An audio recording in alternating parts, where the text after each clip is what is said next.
Porque todos los cristianos del mundo, independientemente de la iglesia o a la denominación a la que pertenezcan, todos los cristianos del mundo oran, ¿sí o no? Todos oran, unos más, otros menos, mejor o peor, pero todos los cristianos de todas las iglesias del mundo oran. Algunos, para ellos la oración es solamente pedir, pedir y pedir. Y si no tienen nada que pedir o si no tienen un problema, no oran, porque para ellos solamente la oración es pedir. Otros han descubierto que la oración no solamente sirve para pedir, sino también para dar gracias, para alabar a Dios, para tener comunión con nuestro Dios. Y hay centenares de versículos que nos hablan acerca de la importancia de la oración. Y yo algo que les pediría que hicieran, no sé cuántos se van a animar a hacer esto, pero los que tienen tiempo libre o los que les interesa el tema, ¿por qué no buscan en la Biblia oraciones?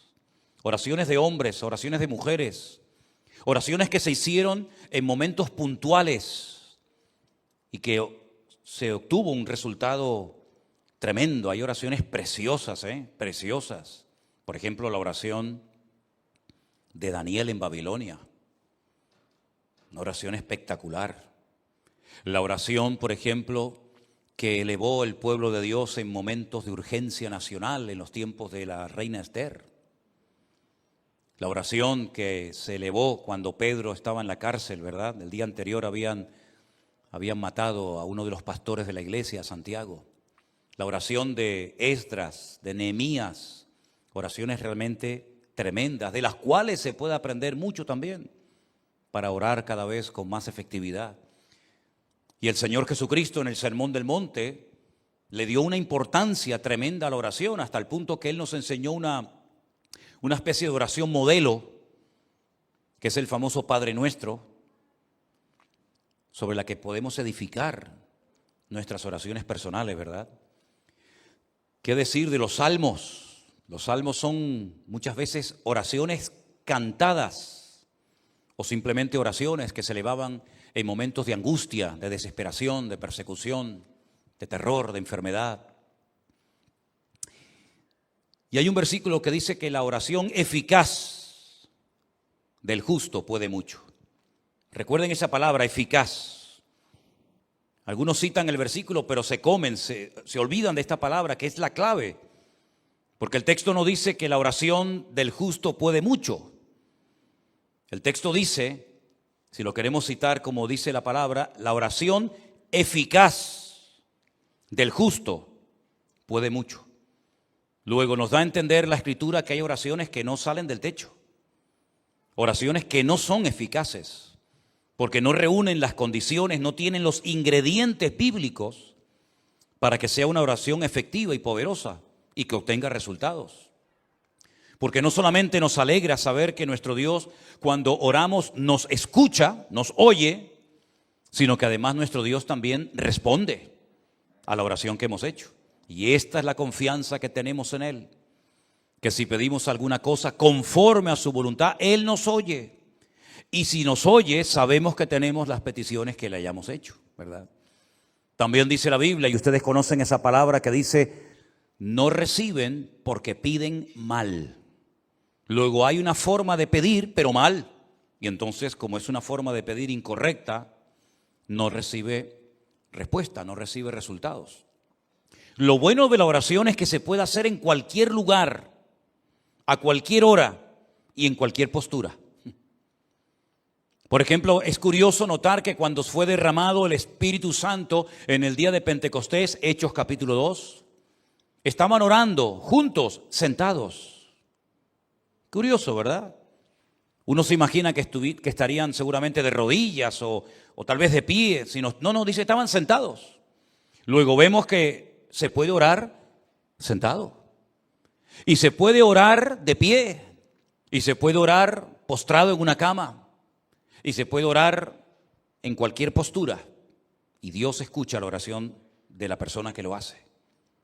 Y no tiene uno que ir a un sitio en particular para que Dios escuche y responda a tu oración, sino que puedes orar en tu coche, en el hospital, en la cárcel, en la iglesia, en tu casa, cuando vas a trabajar, caminando por la calle, mientras cocinas. La oración se puede hacer de cualquier postura y en cualquier lugar y a cualquier hora. Puedes orar de día, de tarde, de noche, de madrugada, cuando quieras, con voz alta o con voz baja, ¿verdad? La oración es algo realmente increíble. Dios la ha puesto tan fácil, tan accesible para sus hijos, que no hay excusa para no orar cuando queramos y donde queramos y en la postura que estemos. Amén. Imagínate que el Señor dijera, solamente voy a oírles si van a tal sitio y se ponen de esta manera a tal hora. Pero gracias al Señor no hay barreras para la oración.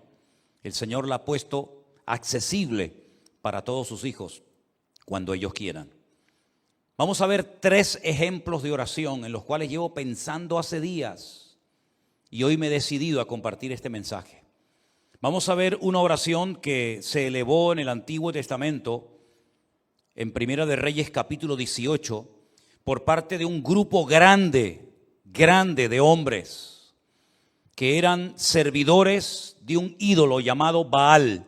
La palabra Baal en el Antiguo Testamento en hebreo significa Señor. Baal significa Señor. Baalí es mi Señor.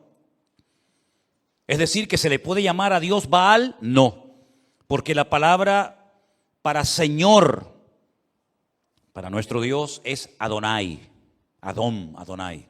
Pero la palabra Baal también significa Señor y es la palabra que Sara utilizaba para dirigirse a su marido. Dice la Biblia que ella llamaba a su marido Señor. ¿Cómo lo llamaba? Baalí, mi Señor. Pero no utilizaba Adonai, porque ese es el nombre que se utiliza únicamente para nuestro Dios.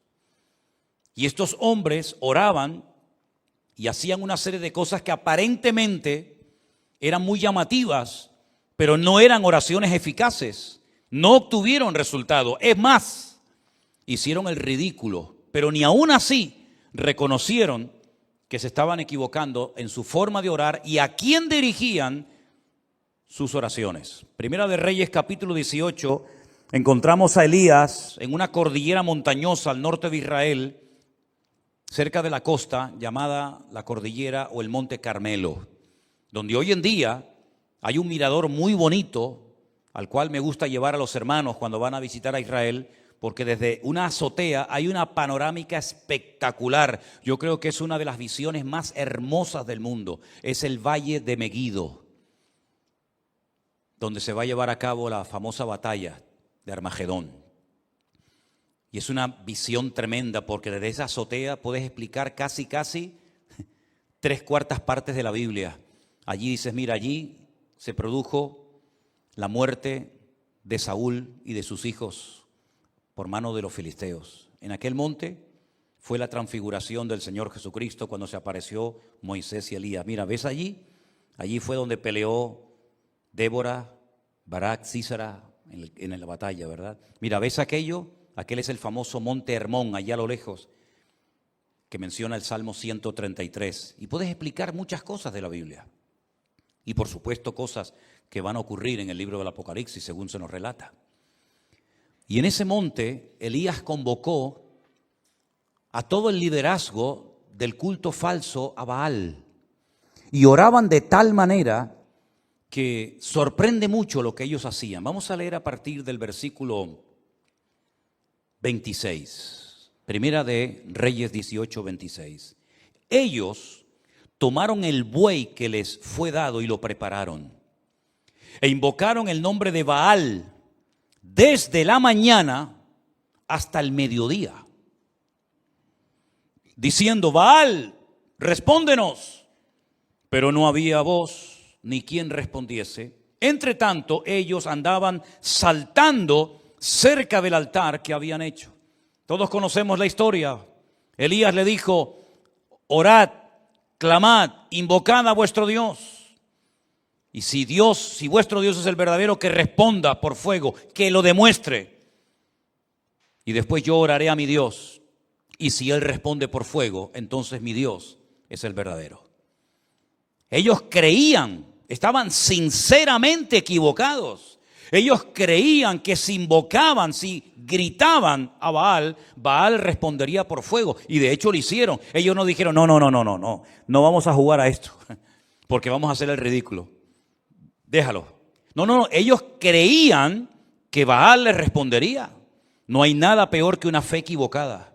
No hay nada peor que una fe puesta donde no se tiene que haber puesto. Ellos clamaron desde la mañana hasta el mediodía, y aconteció que al mediodía, versículo 27, Elías se burlaba de ellos. Y les decía, gritad en alta voz, porque Dios es. Quizá está meditando, o tiene algún trabajo, o va de camino, tal vez duerme y hay que despertarle. ¿Qué sentido del humor tenía Elías, metiéndose, burlándose con ellos? Pero ellos seguían. Totalmente convencidos de que allí Baal respondería a su oración. Y entonces ellos clamaban a grandes voces, como si levantando el volumen su Dios los iba a escuchar más. Y se sajaban con cuchillos y con lancetas, conforme a su costumbre. Se hacían cortes, se abrían la piel hasta chorrear la sangre sobre ellos. Bueno, vamos a añadirle, a las danzas, vamos a añadirle gritos, vamos a añadirle sangre, a ver si de esa manera sacudimos el trono de Baal y responde. Pasó el mediodía y ellos siguieron gritando frenéticamente hasta la hora de ofrecerse el sacrificio, pero no hubo ninguna voz, ni quien respondiese, ni escuchase. ¿Qué les parece? Ellos estaban totalmente convencidos de que sus gritos, todo lo que hacían, iba a demostrar que el verdadero Dios en Israel era Baal. Pero se equivocaron rotundamente, hicieron el ridículo.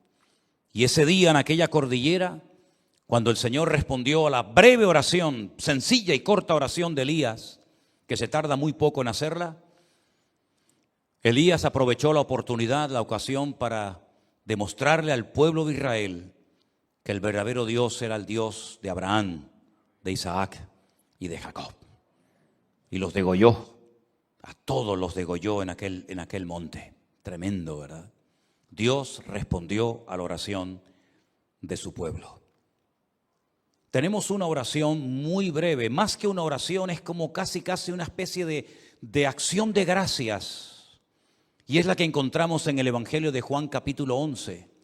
Cuando Jesús llega a la casa de Marta y de María y se las encuentra destrozadas porque su hermano Lázaro, el único hombre de la casa, ha muerto. Y el presente y el futuro de Marta y de María es terrible. Y no solamente porque tienen miedo, digamos, a su vida económica, sino que además, el Señor les ha fallado según ellas pensaban. Porque lo mandaron a llamar hacía días y no apareció. Ellas que se habían portado tan bien, que habían agasajado tan bien al maestro, que habían abierto su casa para que él comiera con sus discípulos y con toda la gente que siempre venía detrás del Señor. Y el único favor que le piden resulta que no se lo concede. Y cuando el Señor llega tarde desde el punto de vista de estas hermanas, le dicen, si hubieras estado aquí, nuestro hermano no habría muerto. Ya es tarde, ya no hay nada que hacer. Pero el Señor le dice, el que cree en mí, aunque esté muerto, vivirá. Porque yo soy la resurrección y la vida. Y tu hermano resucitará. Cuando llegan al cementerio, el Señor dice en el verso 39, quitad la piedra. Quitad la piedra. Marta, la hermana del que había muerto, le dijo, Señor, hiede ya, porque es de 4 días. Jesús le dijo, ¿no te he dicho que si crees verás la gloria de Dios? Entonces quitaron la piedra donde había sido puesto el muerto, y Jesús, alzando los ojos a lo alto, dijo, ¿cuánto se tarda en repetir, en hacer esta oración? Padre, gracias te doy por haberme oído. Nada. Aquellos estuvieron gritando desde la mañana hasta el mediodía. Hicieron el ridículo. Jesús dice, Padre, gracias te doy por haberme oído. Yo sabía que siempre me oyes, lo sabía, pero lo dije por causa de la multitud que está alrededor, para que crean que tú me has enviado. Y habiendo dicho esto, clamó a gran voz y dijo: Lázaro, sal fuera. Y el que había muerto salió atada las manos y los pies con vendas y el rostro envuelto en un sudario. Y Jesús dijo: desatadle y dejadle ir. Sin espavientos, sin show, sin crear un espectáculo que podía haberlo hecho, de la forma más sencilla, simplemente dando gracias al Padre, un muerto que hacía 4 días que estaba allí dentro metido, salió caminando, saltando por su propio pie. Algo tienen estas 2 oraciones que hemos visto, que es lo que podríamos llamar o clasificar como oraciones eficaces. Los otros no obtuvieron resultados. Los otros perdieron el tiempo. Elías con una breve oración y Jesús simplemente dando gracias obtuvo más que 450 hombres haciéndose daño, gritando como locos y haciendo un espectáculo que fue un auténtico ridículo y que no sirvió absolutamente para nada. Pero una de las oraciones que más me ha llamado a mí la atención es la que hace una mujer. Una mujer que lo lleva pasando muy mal hace años. Y yo he estado esta semana leyendo y estudiando palabra por palabra. Lo he leído en español, lo he leído en hebreo. He consultado 4, 5, 6 o 7 versiones diferentes y he disfrutado muchísimo de la oración de Ana en 1 Samuel capítulo 1. Vamos a leer esta historia, por favor. 1 Samuel capítulo 1, verso 1 dice que había un hombre, un varón de Ramataim de Sofín, en el monte de Efraín, que se llamaba Elcana. Era hijo de Jeroboam, de Eliú, de Tohu, de Suf, Efrateo. Él menciona a todos sus antepasados. Y este hombre tenía 2 mujeres. Y la primera pregunta que surge es: ¿cómo es posible que un creyente ya a estas alturas de la vida, sabiendo lo que la Torá enseñaba, y sabiendo que Dios creó a un hombre para una mujer y una mujer para un hombre, cómo es posible que a estas alturas de la historia de Israel todavía haya personas que tengan varias esposas, en este caso 2? La poligamia en aquellos tiempos estaba muy arraigada a las culturas. Era muy normal que un hombre tuviera varias mujeres. Incluso Elcana, que era un adorador del Dios vivo y verdadero, no se conformaba con una, sino con 2. Luego también tenía 2 suegras, no solamente 2 esposas. El nombre de una era Ana y el nombre de la otra Penina. Y Penina tenía hijos, mas Ana no los tenía. Ahora, había una costumbre que cuando un hombre tenía varias esposas, a una la tenía única y exclusivamente para presumir de lo hermosa que era, y a las otras las tenía para parir hijos, para que de esta manera, digamos, que se pudiera conservar mejor físicamente. Pero también en la cultura de la época, una mujer estéril, una mujer que no podía dar a luz hijos, en aquella época se consideraba una maldición, porque Dios es el dador de la vida y es el que impide, o el que ellos creían que impedía, que una mujer fuera estéril. Pero Ana, como buena creyente que era, sabía que en el pasado mujeres estériles como ella habían sido sanadas milagrosamente por el poder de Dios. Y la primera mujer que seguramente Ana tenía en su mente era la matriarca Sara, la esposa del patriarca Abraham, que siendo estéril y de avanzada edad, el Señor la visitó y tuvo a un hijo llamado Risa o Isaac. Y no solamente ella pensaba en Sara, sino después pensaba seguramente también en la esposa con la que se casó Isaac, que por cierto también fue estéril, Rebeca. Pero el Señor, dice la Biblia, que la sanó cuando su marido oró por ella. Y después quedó embarazada de 2 hijos, gemelos, Jacob y Esaú. Y curiosamente, la tercera generación, Raquel, también es una mujer estéril, pero era la mujer que Jacob amaba con toda su alma y con todo su corazón. Y Dios la sanó y tuvo 2 hijos de ella, José y Benjamín, y murió en el parto de uno de ellos.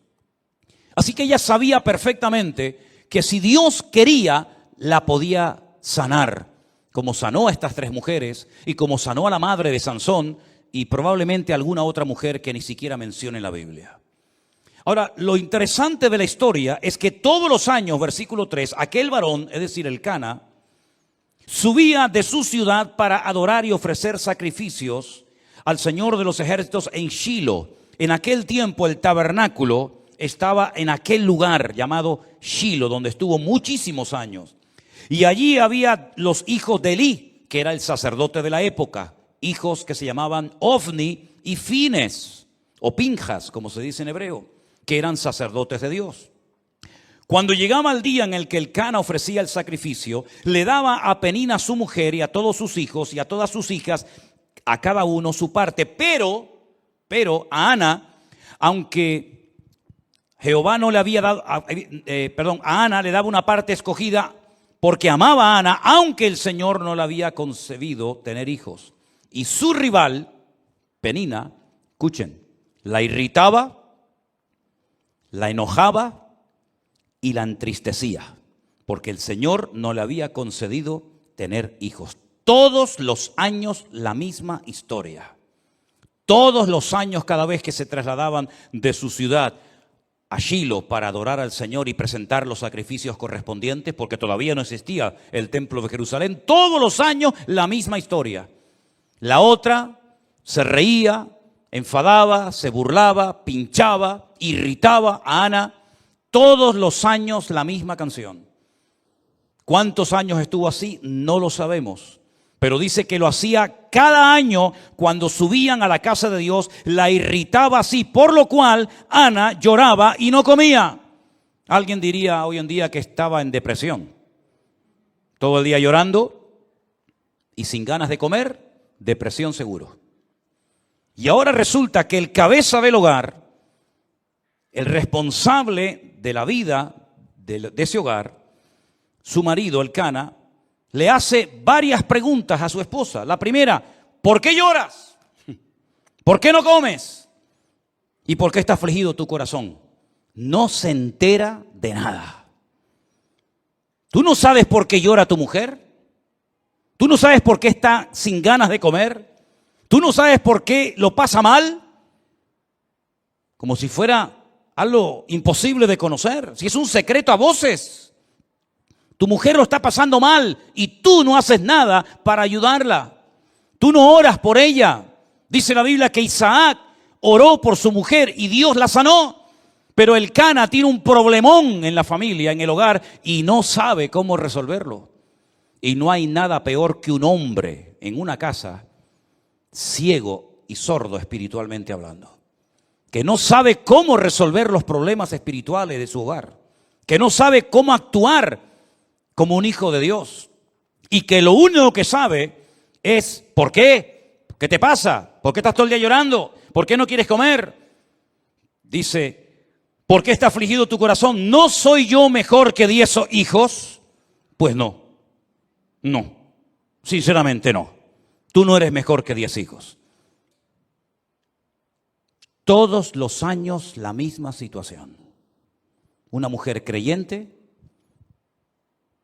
que lo está pasando mal, que tiene un marido que es un 0 a la izquierda, que no se entera de nada y que encima venga a preguntar y venga a preguntar y venga a preguntar, pero no hace absolutamente nada para cambiar la situación. Pero el verso 9, algo pasó en la vida de esta mujer que lo cambió todo. Dice, se levantó Ana. Dijo, basta, ya no aguanto más. Voy a salir de mi círculo vicioso, de lloriqueo, de lamento, de enfado, de desánimo. Y dijo, basta, me levanto y voy a hacer lo que tengo que hacer hace muchos años. Se levantó después que hubo comido y bebido en Silo y mientras el sacerdote Elí estaba sentado en una silla junto a un pilar del templo del Señor, ella con amargura de alma oró al Señor y lloró abundantemente. ¿Cuántos dicen amén? Está mal, lo está pasando mal, pero ha dicho basta. ¿No dice la Biblia, ya es hora de levantarnos del sueño? ¿Sí o no? Levántate tú que duermes y te alumbrará Cristo. Todos los años lo mismo, la otra pinchándote, burlándose de ti, riéndose de ti, haciéndote la burla, pasándolo mal. Y cuando llegas a tu casa, después de haber llorado, después de no haber comido, tienes que esperar otra vez la misma canción el próximo año. ¿Y cuántos creyentes, por no rebelarse contra su actitud o contra su situación o su círculo vicioso, llevan años arrastrando una pena, una atadura espiritual, o llámalo como quieras, y la situación no cambia, siempre lo mismo, siempre lo mismo. Cuando no lloras, no comes. Cuando no comes, no lloras. Y cuando lloras, no quieres vivir. Y cuando no quieres vivir, y es algo que te tiene como atrapado, te tiene como un esclavo.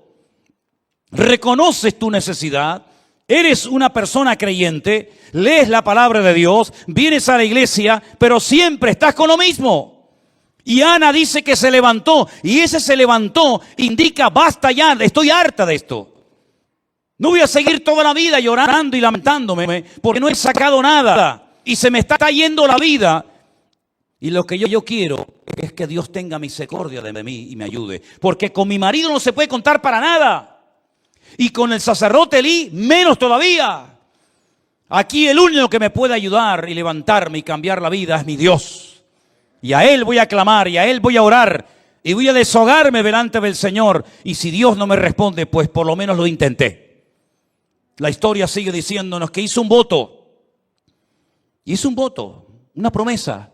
Le dijo a Dios, Dios de los ejércitos, si tú te dignares mirar a la aflicción de tu sierva, y te acordares de mí, y no te olvidares de tu sierva, sino que me dieres un hijo varón, yo lo dedicaré al Señor todos los días de su vida, y no pasará navaja sobre su cabeza. Ese era un voto de nazareo, una persona consagrada solamente para el Señor.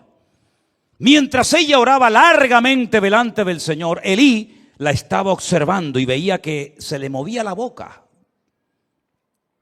Pero Ana hablaba en su corazón. Solamente se movían sus labios y su voz no se oía. Y Elí la tuvo por ebria. Tiene menos discernimiento que un mosquito este hombre. Si el marido era un inútil con el cual no se podía contar para nada, con Elí menos todavía. Porque supuestamente este es el hombre de Dios. Supuestamente este es el sacerdote. Supuestamente este es el varón de Dios que está ahí para ayudar a la gente. Peor todavía. Piensa que está ebria, piensa que está borracha. No grita frenéticamente como aquellos en el Monte Carmelo. No está haciendo allí un show y un espectáculo que no sirvió para nada, sino que está orando una oración poderosa, pero que nadie oyó. Porque dice que movía su boca, pero donde ella hablaba era con su corazón delante del Señor. Luego aquí hay un secreto, que no hay que pegar voces para que Dios te oiga. Porque Dios no está sordo. A los sordos hay que hablarle fuerte, porque si no los pobrecitos no te oyen. Pero a nuestro Dios no le grites, porque a Dios no se le grita. A Dios se le habla con respeto. Y Dios escucha la oración, aunque apenas se oiga. Y aunque a esta pobre mujer la tengan por ebria. Entonces ella le dijo, versículo 14, entonces le dijo Elí, ¿hasta cuándo estarás ebria? Digiere tu vino. Y Ana le respondió diciendo, no, Señor mío, yo soy una mujer atribulada de espíritu. Fíjate en la condición que está orando, está amargada, está atribulada, está hecha polvo, está depresiva, está amargada, está mal, pero ora. Que nada te impida orar al Señor, que tu pena, tu tragedia, tu dolor, tu herida, que no te impidan elevar tu oración a Dios. Porque desde la angustia invoqué al Eterno y el Eterno me respondió, dice la Biblia. Aleluya. Dice, no he bebido vino ni sidra, sino que he derramado mi alma delante del Señor. ¿Cuántos dicen amén? Gloria a Dios. Ahí está la clave. Ahí está el secreto. Derramó su alma delante del Señor. No tengas a tu sierva por una mujer impía, porque por la multitud de mis congojas y de mi aflicción he hablado hasta ahora. Ahora, a mí me llamó la atención el término que ella utiliza. Miren que he leído versiones, y en ninguna versión, por lo menos en español, dice o se traduce lo que dice en el texto hebreo. Aquí dice: no tengas a tu sierva por una mujer impía. En otras versiones he leído por mujer mala, en otras versiones mujer pecadora, en otras mujer perversa, pero en ninguna se ha traducido lo que dice en el texto original, que dice: no tengas a tu sierva por una bat Belial. La palabra bat en hebreo significa hija, y Belial es un nombre que recibe Satanás en la Biblia. ¿Dónde lo encontramos en el Nuevo Testamento? No os unáis en yugo desigual, porque ¿qué comunión tiene la luz con las tinieblas? ¿O qué comunión tiene Cristo con Belial, con Satanás? Ella está diciendo: yo no soy una hija de Satanás. Aquí lo han traducido por mujer impía, pero realmente dice: yo no soy una hija de Satanás. Y entonces él le responde: ve en paz, y el Dios de Israel te otorgue la petición que has hecho. Aquí hay algo muy interesante que tengo que parar un momentito para explicarlo. Ella dice: yo no soy una bat Belial, yo no soy una hija de Satanás. Pero pasa en la página y en el capítulo 3, capítulo 2, versículo 12, 2, versículo 12, los hijos de Elí eran hombres impíos. Benei Belial. Tus hijos sí que son hijos de Satanás, pero yo no soy una hija de Satanás. Aquí le manda un mensaje subliminal al sacerdote diciendo: tú a mí me confundes, tú a mí me tomas por una hija de Satanás. Los hijos de Satanás son tus hijos, que lo dice aquí en el capítulo 2, versículo 12. Los hijos de Elí eran hijos de Satanás y no tenían conocimiento del Señor. Me impactó mucho, por lo menos a mí, mientras estudiaba y preparaba este mensaje para el día de hoy. En el peor momento de la historia de Israel, cuando hay una corrupción moral y espiritual sin precedentes, esta mujer se pone en pie y dice: basta. Cuando el sacerdocio es un desastre, incluso dice la Biblia que había en aquella época, en aquella generación, falta de conocimiento del Señor y escaseaba la palabra, dice otro texto. En aquel tiempo de bancarrota espiritual, de crisis nacional, se levanta esta mujer y dice: basta, y se pone a orar y clama delante de Dios y cambia el rumbo de la historia de su país. Porque algo que Dios ha hecho a lo largo de la historia es, en el peor momento político, económico y espiritual de un pueblo, es cuando Dios levanta a un Salvador, a alguien, para que marque una diferencia y le indique al pueblo de Dios por dónde tiene que ir y por dónde no tiene que ir. Lo hizo en Egipto. Dios levantó un preso, a un esclavo llamado José, un hombre que ni sus hermanos carnales querían, de hecho lo querían matar, y milagrosamente fue protegido por el Señor en el peor momento de la historia, cuando no hay esperanza, cuando hay sequía, cuando hay miseria, cuando hay hambre, cuando no hay posibilidad alguna. Dios levanta en medio de la crisis mundial a un hombre llamado José, que gracias a él millones de personas en aquella época salvaron su vida de la muerte. En el peor momento, cuando Jerusalén estaba siendo sitiada por las tropas enemigas del rey Nabucodonosor, Cuando los reyes eran corruptos, cuando el templo era una cueva de ladrones, cuando no había palabra de Dios, cuando había falsas profecías, cuando había manipulación de la palabra, cuando venían y enseñaban palabra que no era inspirada por Dios, creando una falsa expectativa en el pueblo, Dios levantó a un profeta llamado Jeremías que le dijo al pueblo durante 40 largos años lo que tenían que hacer y lo que no tenían que hacer. Dios levantó un hombre de Dios tremendo en medio de la peor corrupción moral y espiritual y en medio de la peor tragedia que jamás había vivido Israel hasta entonces, como fue la destrucción del templo de Jerusalén, siendo llevados cautivos a Babilonia. Allí Dios levanta a un hombre llamado Daniel que le dice al pueblo lo que tienen que hacer y lo que no tienen que hacer. Cuando el peor imperio de toda la historia de la humanidad, un imperio corrupto, sin piedad, sin misericordia, que mataba a la gente por cualquier cosa, el imperio romano, cuando el pueblo de Israel estaba con la soga al cuello, oprimido, pagando tributos que era imposible poder pagarlos, Dios levantó un Salvador, que fue nuestro Señor Jesucristo, en medio de la peor crisis histórica y política y espiritual de la historia de la humanidad.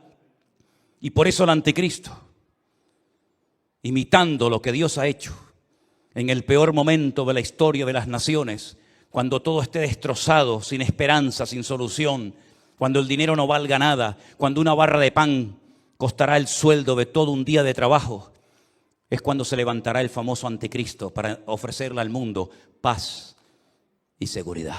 ¿Qué te parece? Es en los peores momentos de la historia, cuando escasea la palabra, cuando hay corrupción en el liderazgo, cuando hay falta de palabra, cuando hay manipulación de las escrituras, cuando hay abuso de poder, cuando es un tiempo de bancarrota y de crisis espiritual, Dios siempre levanta a alguien para que marque una diferencia y le diga al pueblo, no es por ahí, no es esa forma, no es esa palabra, sino es por este sendero. Y Dios siempre levantará a alguien para que indique lo que tenemos que hacer en tiempos de crisis y tiempos de necesidad. ¿Cuántos dicen amén? Gloria a Dios por Ana, que se levantó y dijo, basta.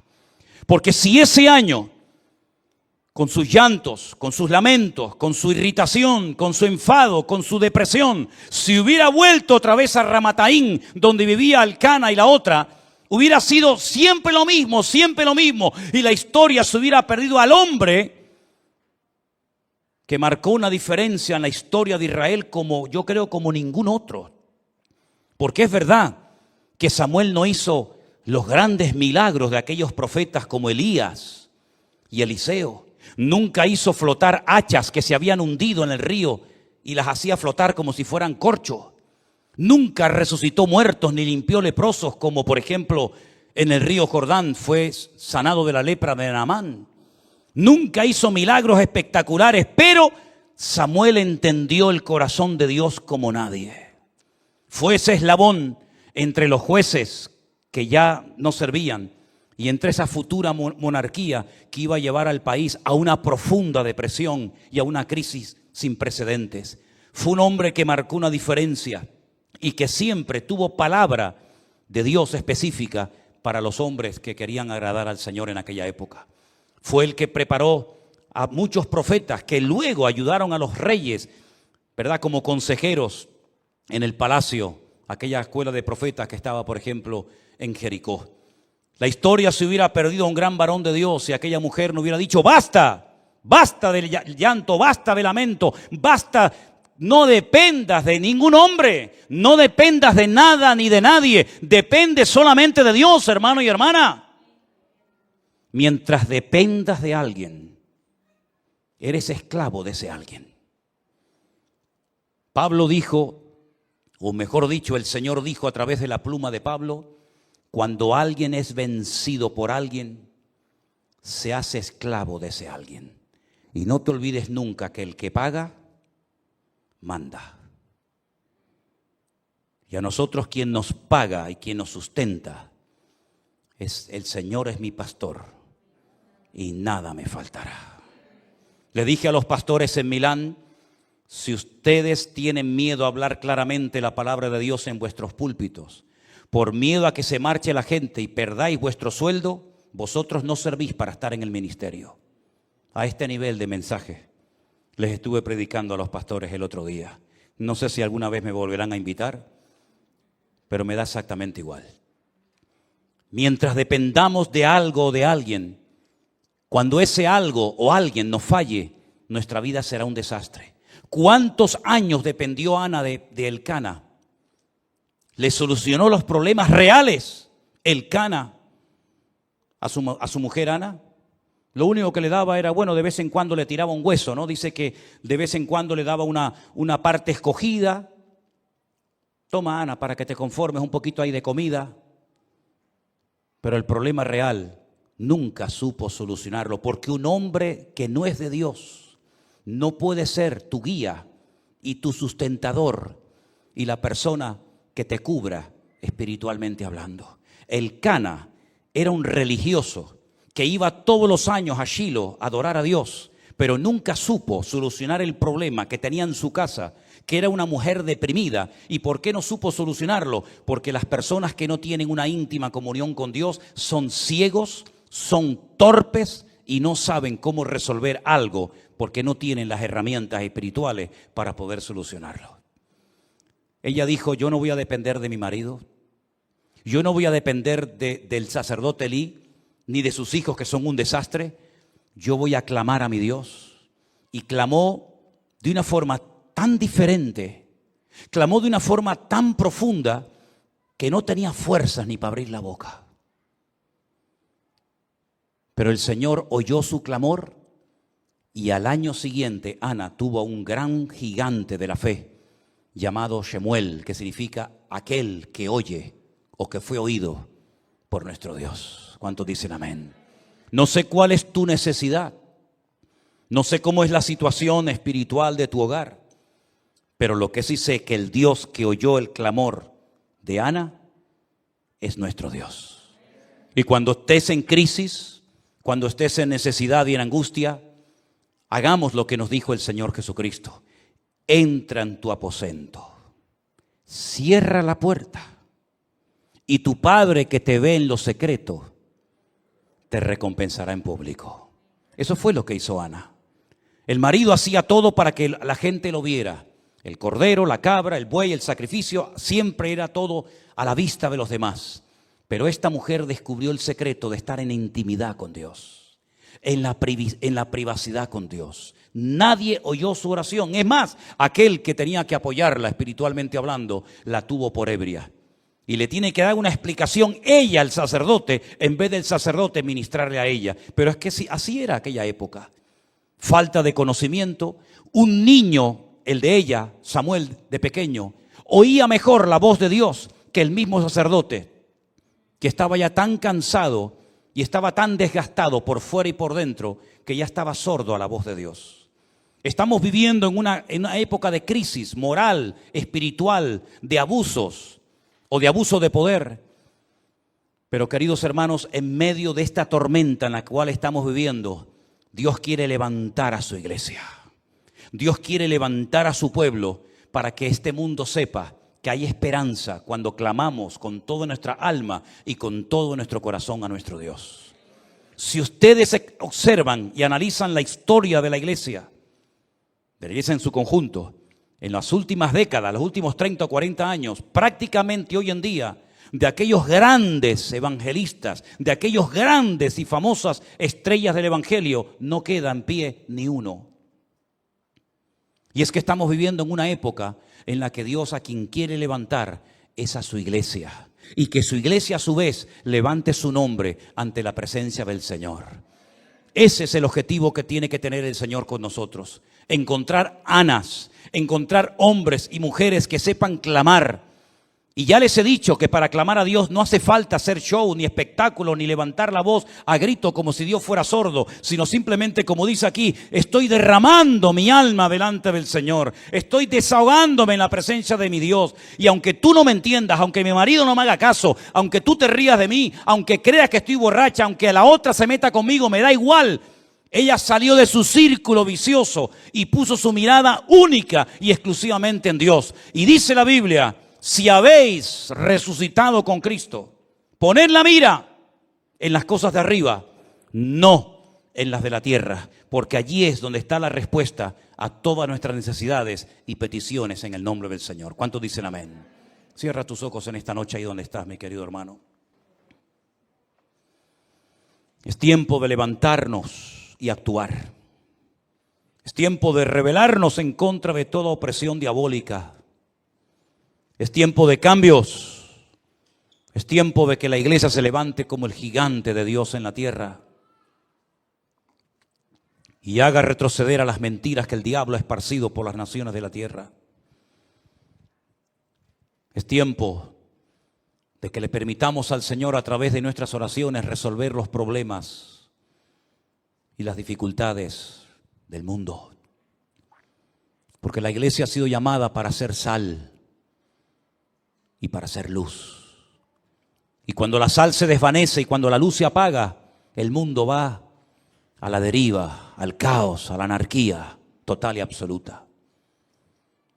Pero recuerda siempre que en los peores momentos de la historia Dios siempre tuvo ahí a un Abraham, a un Moisés, a un José, a un David. Recuerda siempre que en lo peor, Dios tenía un Noé a través del cual se salvó la humanidad. Y recuerda que en los últimos tiempos la maldad se va a multiplicar, el pecado va a ir como caballo desbocado, pero en medio de ese caos y de ese desorden, el Señor va a levantar a su pueblo, a su remanente, a los que se dejen tratar y cambiar por Dios. Pídele al Señor que te levante para su honra y su gloria.